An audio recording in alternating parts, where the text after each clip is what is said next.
မင်္ဂလာပါရှင်ခုကတော့ဂေါကာကူတက်စ်တို2020စာအုပ်ရမှာအခန်း2ခေါင်းစဉ်နံပါတ်2ရဲ့ဒုတိယဗီဒီယိုဖိုင်လေးပဲဖြစ်ပါတယ်စာမျက်နှာက28ဖြစ်ပါတယ်ဒီစာမျက်နှာ28မှာက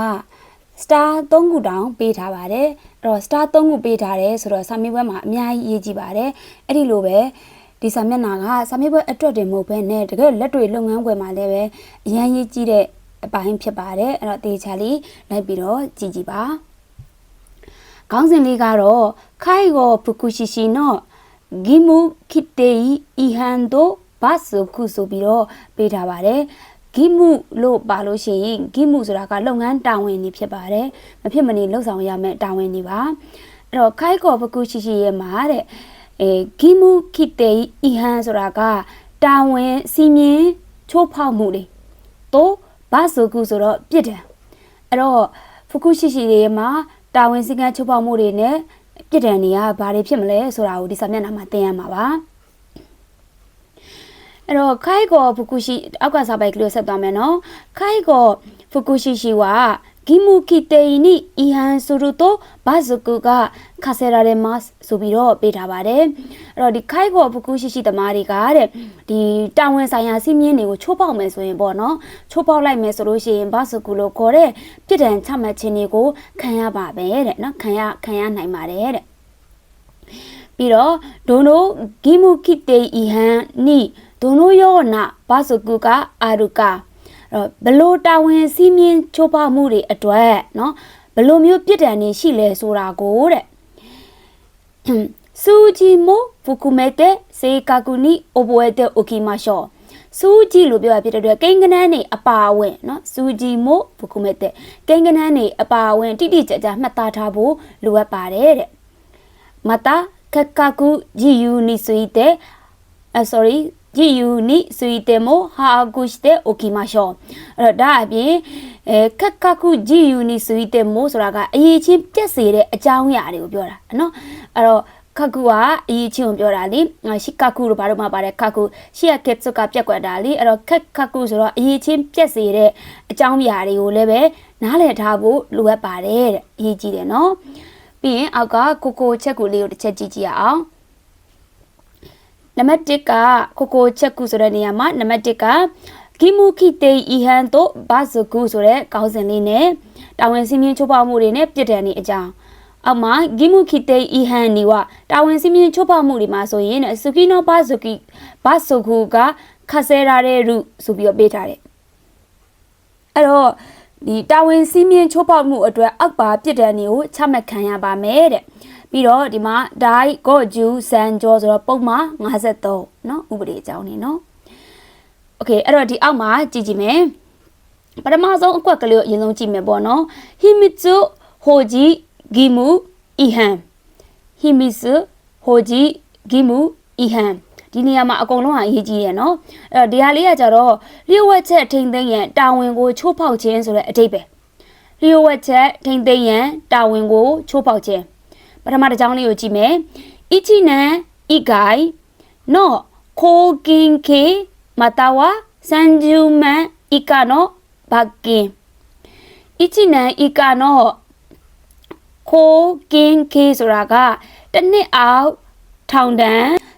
30အောက်ငွေဒဏ်ကြမှတ်ခံရမယ်တဲ့နော်အဲ့ဒါကလျှို့ဝှက်ချက်ထိန်းသိမ်းရေးကိုတာဝန်ချိုးဖောက်တဲ့အခါမှာဒါကဥပမာဒီအဖိုးဘွားတွေရဲ့မှာအကြောင်းအရာတွေကိုတခြားတစ်ဖက်မှာပြောတာတွေအဲ့တော့ပြီးရင်ဖိုးဘွားတွေနဲ့ပတ်သက်တဲ့သားသမီးတွေမိသားစုတွေရဲမအချက်လက်တွေကတို့တွေလက်ထဲမှာရှိတယ်လीနော်ဆိုတော့ဒါတွေကိုမလိုအပ်ဖ ೇನೆ အပြင်မှာပေါက်ကြားစေတာတွေဥပမာအဲ့ဒီမှာပါတဲ့သားသမီးတွေရဲ့ဖုန်းနံပါတ်တွေကိုကိုကသိတော့အပြင်မှာလုပ်ငန်းတာဝန်ပြင်ပမှာတုံးဆွဲပြီးတော့ဆက်တာဘာညာဆက်တဲ့ပြင်ပေါ့နော်အဲ့လိုမျိုးပေါက်ကြားမှုတွေဖြစ်တယ်ဆိုလို့ရှိရင်ဒီလိုမျိုးတွေခံရမှာဖြစ်ပါတယ်တဲ့တိုလီယိုကူနော့ sorry တိုရောကူနော်ရာရီရူရူတိုရောကူနော့တိုရီခေရှိအဲ့မှတ်ပုံတင်ထားတာကိုလည်းပဲဖြတ်မယ်မတာဝါခိကန်ကိုစာတာမဲ့တဲ့ခိုင်ကောဘကူရှိရှိနော်မေရှောနော်ရှီယောတေးရှိနော်ရှီယောတေးရှိ မှတ်ပုံတင်ပဲဖြတ်မှတ်ပုံတင်ထားတာကိုလည်းပဲဖြတ်မယ်ဒါမှမဟုတ်လို့ရှိရင်တတ်မှတ်ကာလတစ်ခုအတွင်းမှာခိုင်ကောဖူကူရှိရှိအမည်သုံးဆွဲမှုမေရှောနော့ရှီယောကင်းရှိအမည်သုံးဆွဲမှုကိုလည်းပဲရက်ဆိုင်ခြင်းခံရပါမယ်တဲ့နော်ရက်ဆိုင်ပါမယ်တဲ့အဲ့တော့ပြည့်ဝချက်ပေါက်ကြရင်ထောင်နှံငွေတန်းပြီးရင်လက်မှတ်သိမ်းတာစသဖြင့်အကြမ်းမြင့်အဲ့လိုမှတ်လို့ရတယ်အဲ့တော့ထောင်နှံအနေနဲ့ဆိုလို့ရှိရင်တစ်နှစ်အောက်ထောင်နှံဒါမှမဟုတ်ရင်ငွေ1030ငွေတန်းခံရမယ်ပြီးရင်မှတ်ပုံတင်ထားတာကိုပယ်ဖြတ်တာဖြစ်နိုင်မလားဒါမှမဟုတ်ရင်တတ်မှတ်ကာလတစ်ခုကိုတတ်မှတ်ပြီးတော့ခိုင်ကောဖူကူရှိရှိဆိုတဲ့အမည်ကိုသုံးခွင့်ကိုရက်လိုက်မှာလားအဲ့လိုမျိုးပေါ့နော်နှစ်ခုတစ်ခုအဲ့လိုမျိုးကိုလှုပ်တဲ့အပေါ်မှာမူတည်ပြီးတော့ကြာတင်ခံရမှာပေါ့နော်โอเคဒါကပြေဝက်ချက်ထိမ့်သိမ့်မှုတာဝန်ကိုချိုးဖောက်တဲ့အခါမှာခံရမယ့်ပြစ်ဒဏ်ပါနောက်တစ်ခုကမေရှောနော့ရှီယောစေကန်ဣဟံမေရှောနော့ရှီယောစေကန်ဣဟံဆိုတာကအမည်အသုံးပြုမှုကန့်သက်ချက်ကိုချိုးဖောက်တာအမည်အသုံးပြုမှုကန့်သက်ချက်ကိုချိုးဖောက်တာအဲ့လိုမျိုးခဏခဏပြောနေတဲ့အမည်အသုံးပြုမှုဆိုတာဘာကိုပြောရလဲဆိုတော့လေမေရှောဆိုတာကကိုကခိုင်ကောလုံနေတာဒါမဲ့လို့ငါခိုင်ကောဖူကူရှိပါလို့ပြောတာမျိုးပေါ့နော်အဲ့လိုမျိုးပြောတာဥပမာနော်အဲ့တော့အမည်အသုံးပြုမှုကန့်သက်ချက်ကိုချိုးဖောက်တာဆိုလို့ရှိရင်တော့တဲ့စန်ဂျူမန်အီကာနော့ဘကင်ရန်1030အောင်ငွေတန်းနော်အဲ့တော့အမည်အသုံးပြုမှုကန့်သက်ချက်တွေကိုချိုးဖောက်တာနော်အမည်အသုံးပြုမှုသူကခိုင်ကောဖူကူရှိဆိုလဲဒီနာမည်အတွက်အသုံးဝင်တာအကျုံးဝင်တာကသူ့အကန့်နဲ့သူရှိပြီးသားပေါ့နော်အဲ့ဒါကိုအဲ့ဒီကန့်သက်ထားတဲ့ကန့်သက်ချက်တွေကိုချိုးဖောက်တယ်ဆိုလို့ရှိရင်1030အောက်ငွေတန်းခံရပါမယ်တဲ့နောက်တစ်ခုကရှင်ယောရှိစွီကိုဤရှင်ယောရှိစွီကိုဤနော်ကင်းရှိဣဟံရှင်ယောဆိုတာကယုံကြည်မှုကိုပြောပြီးတော့ရှစ်ဇူရီကကြတော့ပျက်စီးစေတဲ့ခိုးရီကအပြုအမူအဲ့တော့ယုံကြည်မှုကိုပျက်စီးစေတဲ့အပြုအမူတွေကိုကိရှိတားမြင့်ထားတာတွေကိုဖောက်ဖျက်တာချိုးဖောက်တာနော်အဲ့တော့ပါတယ်လေခိုင်ကောဖူကူရှိတယောက်နေနေဆိုရင်ယုံကြည်မှုကိုပျက်စီးစေတဲ့အပြုအမူတွေမလုပ်ရဘူးဆိုပြီးတော့တားမြင့်ထားတာရှိတယ်လေဆိုတော့အဲ့လိုတားမြင့်ထားတဲ့ဟာတွေကိုချိုးဖောက်လိုက်မယ်ဆိုလို့ရှိရင်တော့တဲ့တိုးလျော်ကူနော်တိုရီကက်ရှိဒီနေရာမှာမှတ်ပုံတွေကိုပယ်ဖြတ်မယ်မတာဝါခိကန်ကိုစာတာမဲတဲ့ခိုင်ကောဖူကူရှိနော်မေရှောနော်ရှီယောတေးရှိနော်ဒီကတို့ဒီမှာဟိမစ်ဇိုဟိုဂျီဂီမူအီဟန်မှာလည်းပဲပါခဲ့သေးရဲ့နော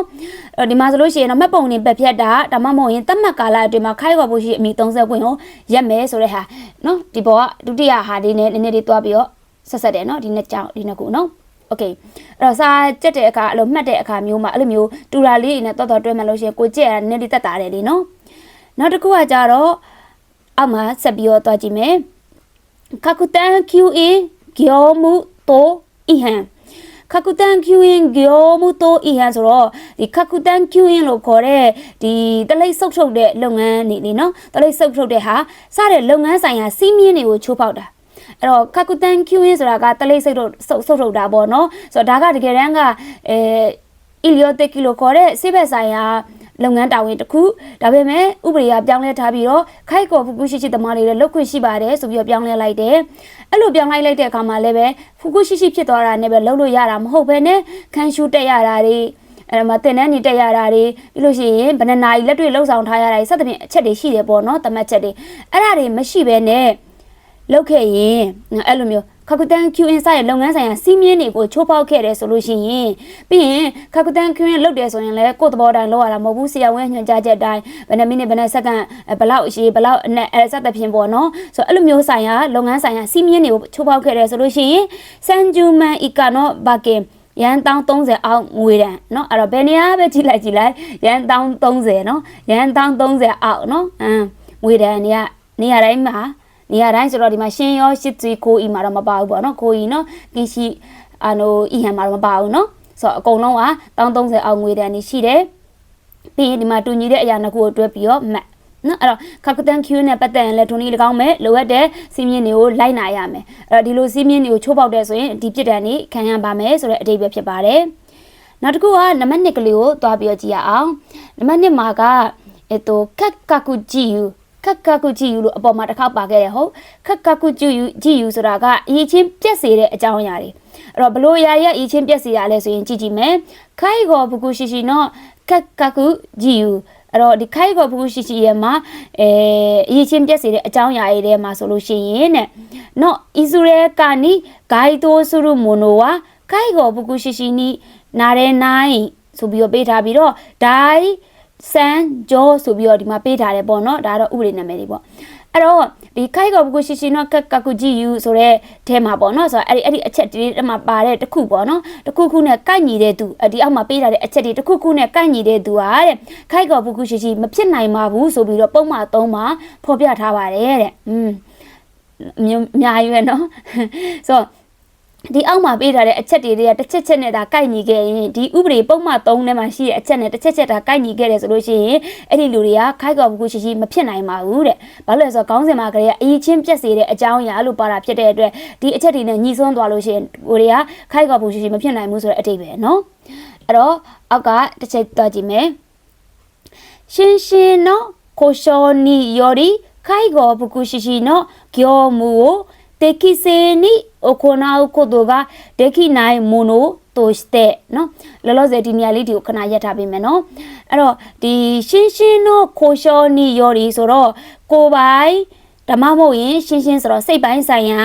ခိုရှောဆိုတော့ချိုးရင်းမှုတွေကြောင့်တဲ့ခိုက်ကောပုကူရှိရှိရဲ့မှာကျောမှုလို့ခေါ်တဲ့လုပ်ငန်းတာဝန်တွေကိုတကိစေနီအကိုနာခုတို့ကဒေခိနိုင်ဆိုတော့တင့်လျော်စွာမလုံနိုင်တဲ့သူနော်မလုံနိုင်တဲ့သူတွေအဖြစ်ခိုးစီရိုဒိုရှော်လေတဲ့စာဒါမဲရူမိုနိုအဲ့တော့ခိုးစီရိုဒိုရှော်လေမှာစာဒါမဲရူဆိုတော့တတ်မှတ်ခံထားရတဲ့သူတွေဒီလိုလူတွေဆိုရင်နော်ဒီခိုက်ကောပုကူရှိမဖြစ်နိုင်ဘူးဆိုတဲ့အဓိပ္ပာယ်နော်အဲ့တော့ကိုယ်ပိုင်းဆိုင်ရာဓမ္မမဟုတ်စိတ်ပိုင်းဆိုင်ရာချို့ရင်းပြီးတော့ခိုက်ကောပုကူရှိရဲ့အလုတ်တာဝန်တွေကိုတင့်လျော်စွာကောင်းမွန်စွာမလုပ်နိုင်ဘူးလို့ခိုးစီရိုဒိုရှော်လေကတတ်မှတ်ထားတဲ့သူတွေကခိုက်ကောပုကူရှိမဖြစ်နိုင်ပါဘူးတဲ့နောက်တစ်ခုကကြတော့ခိုးကင်းခေဤကျော်နော်ခေနိရှော့ဆဲလာတယ်အဲ့တော့ခိုးကင်းခေဆိုတာခိုးကင်းခေဤကျော်နော်ဆိုတော့ဒီထောင်တန်းဓမ္မမို့လို့ရှိရင်အဲ့ဒီတဲ့ဤကျော်နော်ခေနိဆိုတာကအဲ့တဲ့ပြင်းထန်တဲ့ပြစ်ဒဏ်တွေကိုရှော့ဆဲလာတယ်ဆိုတော့ချမှတ်ခံထားရတယ်ပေါ့နော်ချမှတ်ခံထားရတယ်ပြီးရင်ဆိုနိုရှစ်ကိုအိုဝါရီကိုနိုရှစ်ကိုဆိုတော့အဲ့ဒီပြစ်ဒဏ်ကိုပြီးဆုံးတဲ့နေ့ဒါမှမဟုတ်または執行を受けることがなくなった日から起算して2年を経過しないものနော်โอเคအဲ့တော့ဒါကြီးတစ်ခုလုံးကိုပြောရလို့ရှိရင်ကွယ်ဒီထောင်နှံဒါမှမဟုတ်လို့ရှိရင်အဲ့ထက်ပြင်းထန်တဲ့ပြစ်ဒဏ်တွေကိုချမှတ်ခံလိုက်ရတယ်ပြီးရင်အဲ့ချမှတ်ခံရတဲ့ဟာပြီးဆုံးတဲ့နေ့ပြီးသွားတဲ့နေ့ဒါမှမဟုတ်ရင်ပြစ်ဒဏ်ကနေလွတ်မြောက်တဲ့နေ့နော်ပြစ်ဒဏ်ကနေပြီးတော့လွတ်မြောက်တဲ့နေ့ကနေစပြီးတော့နှစ်မပြည့်သေးတဲ့သူတွေကခိုက်ကောပုကူရှိမဖြစ်နိုင်ဘူးနော်အဲ့တော့ထောင်ကြတယ်ပြန်လွတ်လာတယ်ခိုက်ကောပုကူရှိလုပ်ချင်တယ်နှစ်နှစ်တည်းမှဆက်လုပ်ရမယ်အဲ့လိုမျိုးပေါ့နော်ထောင်တန်းချမှတ်ခံရတယ်ဒါမဲ့လို့ပြစ်ဒဏ်ကပြီးဆုံးသွားတယ်ဒါမှမဟုတ်ရှင်လဲ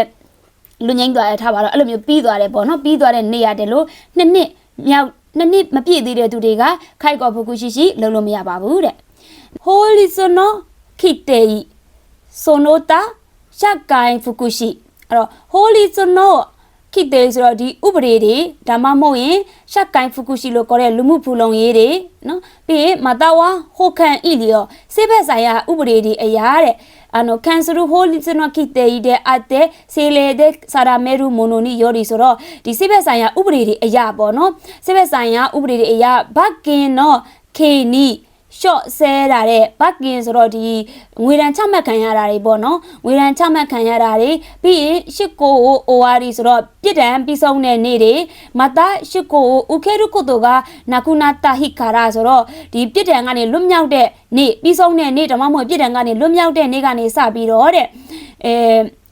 ခိကင်ပေါ့နော်ခိကင်တဲ့ဆိုတော့ကြတော့လေခါရာခိကင်းတဲ့ဆိုတော့အဲ့ရနေစပြီးတော့နိနန်ကိုခေကာရှိနိုင်မို့လို့အဲ့တော့နှစ်မပြည့်သေးတဲ့သူတွေပေါ့နော်နှစ်မပြည့်သေးတဲ့သူတွေကဒီခိုက်ကောပုကူရှိမဖြစ်နိုင်ပါဘူးဒါခုနပြောထားတာလေးနဲ့နည်းနည်းတူတယ်ပေါ့နော်အဲ့တော့ဒီမှာဆိုလို့ရှိရင်ဒီဥပဒေဒါမှမဟုတ်လို့ရှိရင်လူမှုဖူလုံရေးကျန်းမာရေးလူမှုဖူလုံရေးပြီးရင်ကျန်းမာရေးနဲ့စိတ်ပတ်ဆိုင်ရာဥပဒေတွေအရာငွေရန်ချမှတ်ခံရတယ်ပြီးရင်အဲ့ဒီပြစ်ဒဏ်ကလည်းပြီးသွားတဲ့နေ့ဒါမှမဟုတ်ပြစ်ဒဏ်ကနေလွတ်မြောက်တဲ့နေ့ကနေစပြီးတော့နှစ်မပြည့်သေးတဲ့သူတွေနော်နှစ်မပြည့်သေးတဲ့သူတွေကခိုက်ကောပုကူရှိမဖြစ်နိုင်ပါဘူးတဲ့နော်အဲ့တော့အပေါ်နဲ့နည်းနည်းလေးဆင်တယ်နော်နောက်တစ်ခုကကြတော့ခိ te ni yori kai go fukushishi no tolyoku o tori kesare. Di simi aya kai go fukushishi tolyoku o tori tolyoku o di ma tori kesare so pepya chen kan la yara. Kan la ya biro so no tori keshi no hikara kisanste ni na o keka shinai mono. So alam yo pepya kan yara ni ani sa bio ne mapi di yedu. Do aboma le piet ani chama kan ya lo shi yin ama di lemma pian tin ne ro mapong ni pepya kan yare ro pe khai go fukushi lo lo ma ya bu so piet ani pare li. So alam yo piet ani kan bi ro ne ma piet de du de ga khai go fukushi shi so bio pyo lo ma ya bu pyo kwe ma shi bu khai go shi fukushi shi piet kwe ma shi bu so de a dai be no. So da gaဒီအရေးချင်းမပြည့်တဲ့သူတွေအကြောင်းပေါ့နော်အဲ့ဒီလိုအရာတွေရှိနေတဲ့သူတွေကခိုက်ကော့ဖူရှိရှိဖြစ်ဖို့အရေးချင်းမပြည့်မီဘူးဒါကြောင့်မလို့ဒီလိုမျိုးရှိနေတဲ့သူတွေကခိုက်ကော့ဖူရှိရှိမဖြစ်နိုင်ပါဘူးဆိုပြီးတော့ပြောတာမဖြစ်နိုင်သေးဘူးပေါ့နော်အဲ့သူသတ်မှတ်ထားတဲ့2နှစ်တော့ဒီလိုမျိုးပေါ့နော်ဖြစ်ကိုယ့်ရဲ့မှာကိတန်တွေကိုခန်းကြခံပြီးတော့မှ2နှစ်ပြည့်ပြီးတဲ့နောက်ပိုင်းမှာပြန်ပြီးတော့လုပ်လို့ရမှာပေါ့နော်အဲ့တော့လုပ်ငန်းခွင်မှာတတိထားဖို့လိုအပ်တယ်နော်အဲ့တော့ဒီဘေးရစာလေးတွေကိုတစ်ချက်သွားပြီးတော့ကြည့်မယ်နော်ဟင်းရှုစုလို့ခေါ်တဲ့စာပေမှာမကြခဏမေးတတ်တဲ့အချက်ကလေးကိုသူကဒီမှာပြောထားတယ်ခါကုကိမှုခိတေနော်အီဟန်နီတိုင်စရုဘာစကုဒီတာဝန်စီမင်းတစ်ခုချင်းစီကိုချိုးဖောက်လို့ရှိရင်ရနိုင်တဲ့သက်ဆိုင်ရာပြစ်ဒဏ်တွေကစာမေးပွဲမှာမေးတတ်ပါတယ်တဲ့နော်ဒီအချက်ကလေးနဲ့သက်ဆိုင်တဲ့မေးခွန်းတွေစာမေးပွဲမှာမေးတတ်တယ်တဲ့နောက်တစ်ခုကကြတော့အောက်မှာမေရှောနော်ရှီယောစေကန်အီဟန်တဲ့နန်တာတော့ဆိုပြီးတော့เนาะအဲ့တော့ဒါကတော့ဒီအမည်အသုံးပြုမှုကန့်သက်တဲ့ချိုးဖောက်မှုတွေဆိုတာဘာတွေလဲဆိုပြီးတော့ဒါအယုတ်ကလေးကဒီပြောထားတာပေါ့เนาะဆိုအဲ့ဒါတွေကဒီဘက်မှာပါပြီးသားအကြောင်းအရာတွေကိုရှင်းပြထားပြီးသားเนาะပြီးရင်ရှီကာကူမိုတေနာဟီတိုကရှီကာကူနော်မေရှောကိုနန်sorry နာနိုရုခိုတိုဒါယောဆိုပြီးတော့ဒီအောက်ကသူကဖြေထားတယ်ပေါ့เนาะဆိုတော့ဒီအမည်အသုံးပြုမှုကန့်သက်ချက်ဆိုတာဘာလဲဆိုပြီးတော့ဘောတယောက်ကပြောလိုက်တော့ဒီအောက်ကတယောက်ကအရေးချင်းမရှိတဲ့သူကအဲ့ဒီအရေးချင်းအမည်ကိုအသုံးပြုခြင်းကိုဒီအမည်အသုံးပြုမှုကန့်သက်ခြင်းကိုချိုးဖောက်တယ်ဆိုတဲ့အဓိပ္ပာယ်တဲ့အဲ့တော့အရေးချင်းမရှိတဲ့သူဆိုတာကဥပမာခိုက်ကောဖုကုရှိရှိဖြစ်ဖို့အရေးချင်းမပြည့်မီသေးတဲ့သူတွေကခိုက်ကောဖုကုရှိရှိပါဆိုပြီးတော့အမည်ကိုအသုံးလိုက်တာအဲ့ဒါကိုမဲခုအပေါ်မှာပါတဲ့အမည်အသုံးပြုမှုကန့်သက်ခြင်းကိုချိုးဖောက်တဲ့အမှုဆိုပြီးတော့ခေါ်တာပေါ့နော်အဲ့တော့ခိုက်ကောဖုကုရှိရှိအရေးချင်းမပြည့်မီတဲ့သူတွေကခိုက်ကောဖုကုရှိရှိလို့အမည်သုံးလိုက်တာကိုမေရှောရှီယောစေကန်အီဟန်လို့ခေါ်တယ်အဲ့ဒီပြစ်မှုမြောက်တယ်နော်အဲ့လိုမျိုးပြောတာပါโอเคじゃあနောက်တစ်ခုဒီအောက်ကဟာလေဒီမှာကျတော့ခက်ကာကူဂျီယူခက်ကာကူဂျီယူဆိုတာကအရေးချင်းပြက်စေတဲ့အကြောင်းအရာခြေပါပါပြီးသားနော်အဲ့တော့အရေးချင်းပြက်စေတဲ့အကြောင်းအရာကိုသူကဒီမှာပြန်ရှင်းပြထားတာခက်ကာကူတိုဝါတဲ့ခက်ကာကူလို့ခေါ်တဲ့အရေးချင်းပြက်တယ်ဆိုတဲ့ခက်ကာကူဆိုတဲ့စကားလုံးကတဲ့ရှီကာကူကိုဥရှိနာကိုတိုရှီကာကူဆိုတော့ဒီအရေးချင်းကိုဆုံးရှုံးတာအဲ့တော့ခက်ကာကူဆိုတာကရှီကာကူကိုဆုံးရှုံးတာနော်အဲ့တော့ခက်ကာကူကရှီကာကူကိုဆုံးရှုံးတယ်ဆိုတာကိုသူကဒီမှာပြန်ပြီးရှင်းပြထားတာနော်နားမလဲပဲနေမှာဆိုလို့ပြီးတော့နောက်တစ်ကြောင်းကခက်ကာကူဂျီယူတိုဝါခက်ကာကူတိုနာရုခိုတိုဂါရာနော်ခိုတိုအဲ့တော့ခက်ကာကူဆိုတာကရှီကာကူကိုဆုံးရှုံးတာအဲ့တော့ခက်ကာကူဂျီယူဆိုတာကဒီခက်ကာကူဖြစ်ပြီးတော့ဖြစ်လာတဲ့အကြောင်းအရာနော်ခက်ကာကူလို့ဖြစ်လာတဲ့ခိုတိုဂါရာဆိုအကြောင်းအရာတွေကိုဆိုလိုတာဖြစ်ပါတယ်တဲ့နှစ်ဆင့်ရှင်းပြထားတယ်နော်ခက်ကာကူဆိုတာဘာလဲရှီကာကူဆုံးရှုံးတာခက်ကာကူဂျီယူဆိုတာဘာလဲအဲ့တော့ခက်ကာကူဖြစ်တဲ့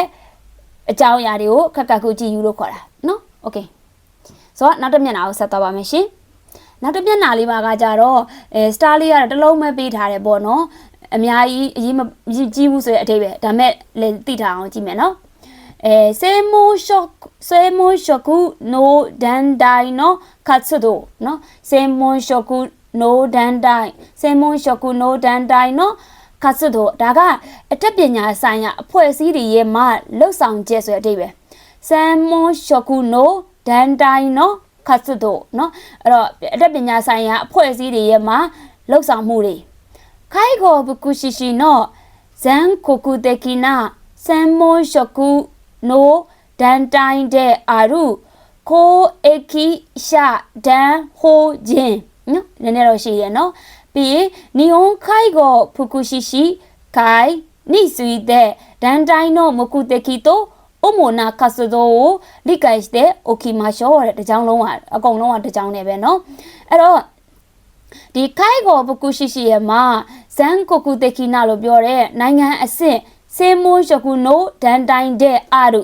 နိုင်ငံအဆင့်အတတ်ပညာဆိုင်ရာအဖွဲ့အစည်းနော်ခိုင်ကောဖူကူရှိရှိလို့ခေါ်တဲ့နိုင်ငံအဆင့်အတတ်ပညာဆိုင်ရာအဖွဲ့အစည်းအဲ့အဖွဲ့အစည်းရဲ့နာမည်ကဒီကောင်ကြီးနော်ဒီအဖွဲ့အစည်းပေါ့ကွယ်ဒီအဖွဲ့အစည်းနဲ့ပတ်သက်ပြီးတော့တဲ့ဒီအဖွဲ့ရဲ့မှရည်ရွယ်ချက်နဲ့အဓိကလှုပ်ဆောင်ချက်တွေကိုနားလည်ထားရအောင်ဟုတ်ပြီနော်ခိုင်ကောဖူကူရှိရှိလို့ခေါ်တဲ့နိုင်ငံအဆင့်အတတ်ပညာဆိုင်ရာအဖွဲ့အစည်းဖြစ်တဲ့ဒီအဖွဲ့အစည်းရဲ့မှာအဖွဲ့ရဲ့မကုတကီရွယ်ချက်တွေလှုပ်ဆောင်ချက်တွေကိုနားလည်ထားရအောင်တဲ့ဒါဆိုရင်အဖွဲ့ရဲ့နာမည်ကဘာတော့အဖွဲ့ရဲ့နာမည်ကခိုအကီ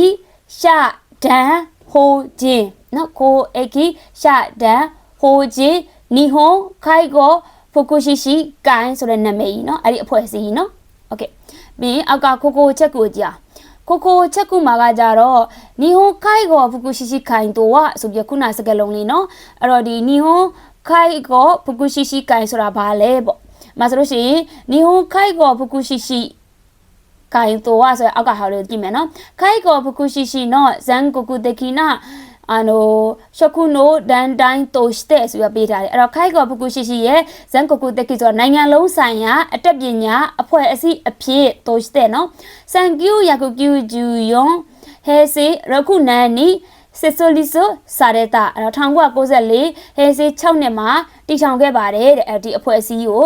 အဲ့ဒီနှစ်မှာတည်ထောင်ခဲ့ပါတယ်တဲ့ပြီးရင်ခိုင်ကောဖူကူရှိရှိနော်ရှခုကျော်လင်းလီနော်ခိုးကျော်ဆိုပြီးပေးထားတယ်အဲ့တော့ခိုင်ကောဖူကူရှိရှိရဲ့မှာဒီမှာနော်ရှော့ခုပြောလင်းလီနော်ခိုးကျော်ဆိုတော့ဒါကခိုင်ကောဖူကူရှိရဲ့အလုံအကိုင်ဆိုင်ရာကျင့်ဝတ်တိုးတက်ရေးဆိုတဲ့အထိပ္ပယ်လင်းလီကကျင့်ဝတ်လေကျင့်ဝတ်ခိုးကျော်ကတိုးတက်တာဆိုတော့ကျင့်ဝတ်တိုးတက်ရေးဆိုတဲ့အထိပ္ပယ်ဖြစ်တယ်ပြီးခိုင်ကောနီခန်စုရုစေမွန်တကီကျိုအီကူအိုယောဘီကန်ကျူကိုစူဂျီတဲ့နော်ဆိုတော့ဒါကကြတော့ခိုင်ကောနဲ့သက်ဆိုင်နဲ့เนาะခိုင်ကောနဲ့သက်ဆိုင်နဲ့အထူးပြုပညာရေးเนาะအထူးပြုပညာရေးတွေပြီးလို့ရှိရင်သုတေသနတွေကနေမှတဆင်းတဲ့ဆိုနိုဆေမွန်ဆေကိုတာကမဲဆိုနိုဆေမွန်ဆေကိုတာကမဲဆိုအဲ့ဒီဆေမွန်လို့ခေါ်တဲ့ပညာရဲ့အတတ်ပညာပိုင်းတွေကိုမြင့်တင်မယ်ပြီးလို့ရှိရင်ခိုင်ကောဖူကူရှိရှိနော်ရှိစနော်ကိုကျော်တော့ခိုင်ကောနီခန်စုရုချိရှိကီပြီးရင်ဂီဂျစ်စနော်ဖူကျူကိုဟာကာရီနော်ဆိုတော့အဲ့ဒါကကြတော့ဒီခိုင်ကောဖူကူရှိရှိရဲ့မှာရှိစနော်ကိုကျော်ဆိုတာကဒီခိုင်ကောအတတ်ပညာပိုင်းဆိုင်ရာတွေရဲ့မှာအရေးအသွေးတိုးတက်ရေးကိုပြောတာနော်ရှိဆိုတော့လေအရေးအသွေးတိုးတက်ရေးတွေနဲ့ဒီခိုင်ကောနဲ့ပတ်သက်တဲ့ဤပညာတွေဘူးတုဒ္ဒတွေအသိပညာတွေဤပညာတွေကိုကြဲပြန့်ဖြန့်ဝေမှာเนาะကြဲပြန့်ဖြန့်ဝေခြင်းเนาะဟာကာရီဆိုတော့လေအဲ့တော့တိုင်းတာတယ်ဖြန့်ဝေတယ်ဆိုတဲ့အတိတ်ပဲအဲ့တော့ပြီးလို့ရှိရင်ခိုခုမေနိုဖူကူရှိနိုဇိုရှင်နီခီယောဆူရူကိုတိုမခုတကီတိုစတေအီရူတဲ့အဲ့တော့ခိုခုမင်းဆိုတော့ဒီပြည်သူပြည်သားတွေရဲ့မှာလူမှုဖူလုံရေးတိုးတက်မှုကိုအထောက်အကူပြုဖို့เนาะအထောက်အကူပြုဖို့အတွက်ရည်ရွယ်ထားပါတယ်တဲ့အဲ့တော့ဒါကြီးတစ်ခုလုံးကဒီအဖွဲ့အစည်းရဲ့မှာရည်ရွယ်ချက်ကိုပြောထားတဲ့သဘောပဲနော်အဲ့တော့သူတို့ကဘာကိုရည်ရတာလဲခိုင်ကောဖူကူရှိရှိတွေရဲ့အလောက်အကိုင်ဆိုင်ရာကျင့်ဝတ်တွေတိုးတက်ဖို့နော်ကျင့်ဝတ်တွေတိုးတက်ဖို့နော်လင်းလီတွေတိုးတက်ဖို့ပြီးရင်ခိုင်ကောနဲ့သက်ဆိုင်တဲ့အထူးပြုပညာရေးတွေနဲ့ဒီသုတေသနတွေကနေတဆင့်အဲ့ဒါတွေလုပ်မယ်ပေါ့နော်သုတေသနတွေလုပ်မယ်ပညာရေးလုပ်မယ်အဲ့ဒီကနေတဆင့်အတက်ပညာပိုင်းတွေကိုမြင့်တင်မှာပြီးရင်ခိုင်ကောဖူကူရှိရှိတွေအရေးအသွေးတွေကိုတိုးတက်ဖို့နဲ့ခိုင်ကောနဲ့ဆိုင်တဲ့အသိပညာတွေနည်းပညာတွေကိုကြည်ပြန့်ဖြန့်ဝေပြီးတော့ပြည်သူတွေလူမှုဖူလုံရေးတိုးတက်ဖို့အထောက်အကူပြုဖို့အတွက်ရည်ရွယ်ထားပါတယ်တဲ့နော်ဆိုတော့ဒါကဒီအဖွဲ့အစည်းရဲ့မှာရည်ရွယ်ချက်နော်နောက်တစ်ခုကနံပါတ်1အနေနဲ့ဆိုရင်တော့နီဟွန်ခိုင်ကောဖူကူရှိရှိကိုင်ခိုင်ကောဖူကူရှိကိုင်နော်ခတ်စစ်တော့နော်ပေါ်ကတော့ခိုင်ကောဖူကူရှိကိုင်တော့ဆိုတဲ့သူရဲ့အထိပ္ပယ်လေးကိုသူကပြောတာဒီမှာတော့ခတ်စစ်တော့လေးကိုပြောမှာနော်လောက်ဆောင်မှုတွေကိုပြောတော့မယ်အဲ့တော့can shu ခတ်စစ်တော့ဂျီဂီယောနော်can shu ခတ်စစ်တော့ဂျီဂီယောအဲ့တော့တင်နန်းနဲ့လက်ကျင်ရေးလုပ်ငန်းတွေနော်တင်နန်းနဲ့လေ့ကျင့်ရေးလုပ်ငန်းတွေပြီးဂါကူဂျူဇိုကန်ကျူဂျီဂီယောပညာရေးဆိုင်ရာသုတေသနလုပ်ငန်းတွေနီဟွန်ခိုင်ကောဂတ်ကိုင်နော်ဂတ်ကိုင်နီဟွန်ခိုင်ကောဂတ်ကိုင်နီယောရုလို့ပေးတာတော့နီဟွန်ခိုင်ကောဂတ်ကိုင်ဆိုတာကဒီဂျ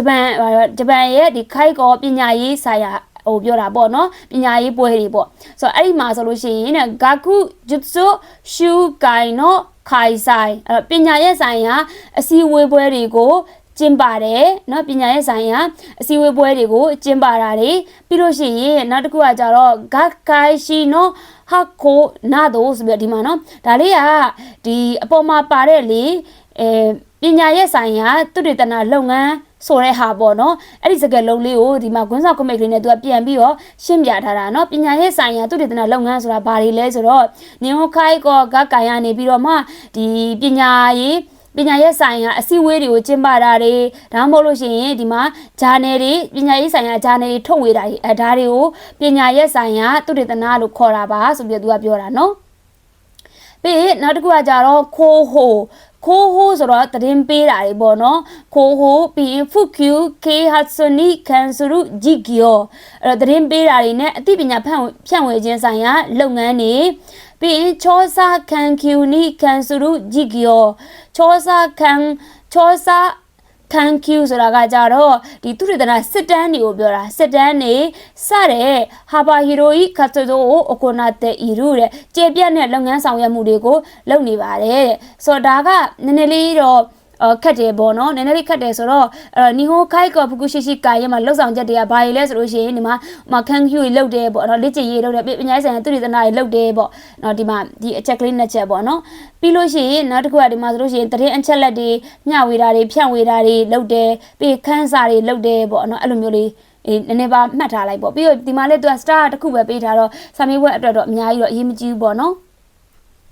နောက်တစ်ခုကနံပါတ်3လေးကိုကြည့်ရအောင်နံပါတ်3မှာကကြတော့နီဟွန်ခိုင်ကိုဖူကူရှိရှိကိုင်လိလင်ခိုလျောဆိုပြီးတော့ပေးထားပါတယ်အဲ့တော့ဒီနီဟွန်ခိုင်ကိုဖူကူရှိကိုင်ရဲ့ကျင့်ဝတ်စီမင်းတွေကိုပြောတာပါလိလင်เนาะအဲ့ကျင့်ဝတ်စီမင်းတွေမှာဆိုလို့ရှိရင်နီဟွန်ခိုင်ကိုဖူကူရှိကိုင်ရဲ့ကျင့်ဝတ်စီမင်းနဲ့ပတ်သက်ရင်ခိုင်ကိုဖူကူရှိနော်စေမွန်ရှော့ကုနိုဒန်တိုင်းတိုစတေနော်လင်းလီခိုလျောတဲ့စန်ကျူရကူကျူဂျူကိုဟဲစေနာနာနန်နီစန်ကန်စာရတာစန်ကန်နော်ဆရှိစုစေရစေနော်စန်ကန်စာရတာဆိုတော့ဒီခိုင်ကိုဖူကူရှိနဲ့ဆိုင်နဲ့ဒီအတက်ပညာအဖွဲ့ပေါ့နော်အဖွဲ့အစည်းရမှာကျင့်ဝတ်တွေအဖြစ်တဲ့1995ခုနှစ်ဟဲစီ9နှစ်မှာထုတ်ပြန်ကြေညာခဲ့ပါတယ်တဲ့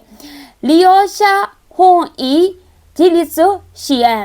လီယိုရှာဟွန်အီလို့ပြောတော့ဒီအသုံးပြုသူတွေကိုဦးစားပေးရမှာလီယိုရှာဟွန်အီလို့ပြောတော့လီယိုရှာတွေကိုဦးစားပေးမယ်ပြီးရင်ဂျီလီဆိုရှီယန်လို့ခေါ်တဲ့ကိုရရက်တည်နိုင်ဖို့ကို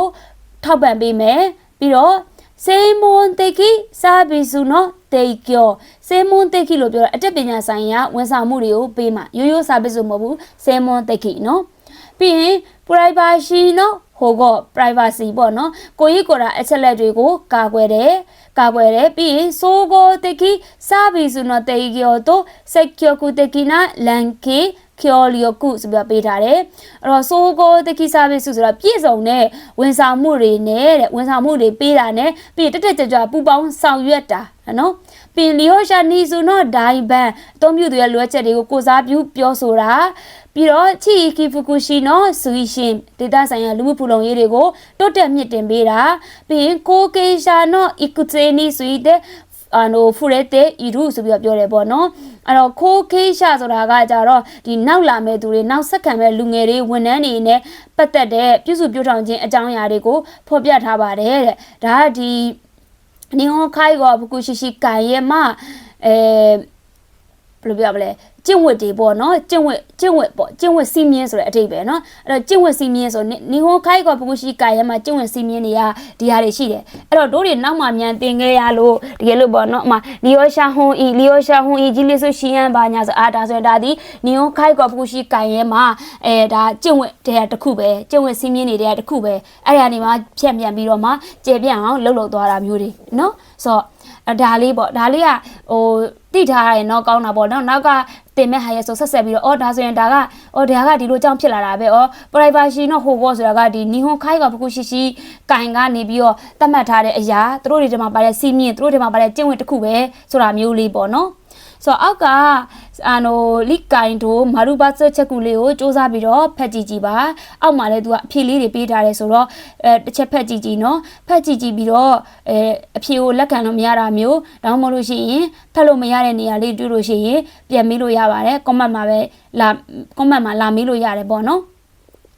ဆိုတော့ဒါကတော့ဒီအခန်း2ရဲ့မှာခေါင်းစဉ်နံပါတ်2ကလေးကပြီးသွားပါပြီပေါ့နော်အခန်း2ရဲ့မှာခေါင်းစဉ်နံပါတ်2ပြီးသွားပါပြီお疲れ様ですありがとうございますကျေးဇူးများတင်ပါတယ်ရှင်နောက်လူလေးတွေကြည့်လို့ရအောင်လဲ share ပေးပါဦးနော်